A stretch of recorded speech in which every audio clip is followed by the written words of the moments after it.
জাতীয় সংসদের ঐতিহাসিক অধিবেশন চলছিল। চারপাশে উপস্থিত সংসদ সদস্যরা মনোযোগ দিয়ে শুনছিলেন প্রধানমন্ত্রীর বক্তব্য। সেই সময় সংসদের মাইকের সামনে দাঁড়িয়ে ধীর কণ্ঠে কথা বলছিলেন প্রধানমন্ত্রী থ্যারেকু ওয়াহম্যান। তার বক্তব্যের এক পর্যায়ে হঠাৎ করেই তার কণ্ঠে আবেগের ছোঁয়া ধরা পড়ে। তিনি কিছুক্ষণ থেমে গিয়ে বললেন, এই শুভ মুহূর্তটি আমার মা খালেদা জিয়া দেখে যেতে পারেননি গি।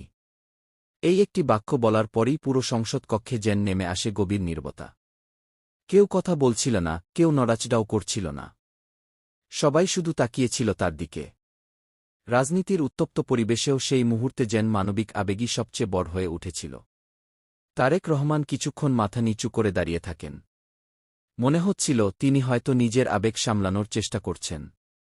তারপর আবার ধীরে ধীরে মাইকের সামনে দাঁড়িয়ে তিনি বলেন, আজ আমি তাকে গভীর শ্রদ্ধার সাথে স্মরণ করছি গি।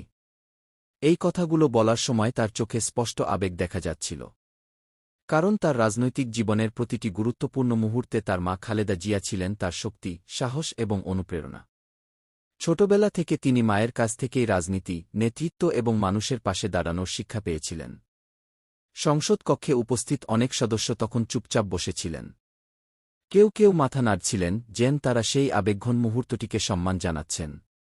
কারণ রাজনীতির ভিন্ন মত থাকলেও একজন সন্তানের মাকে স্মরণ করার মুহূর্তটি সবার কাছেই সমানভাবে স্পর্শকাতর।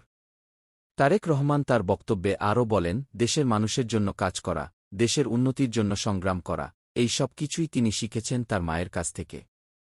খালেদা জিয়া সব সময় তাকে বলতেন, মানুষের ভালোবাসাই একজন নেতার সবচেয়ে বড় শক্তি।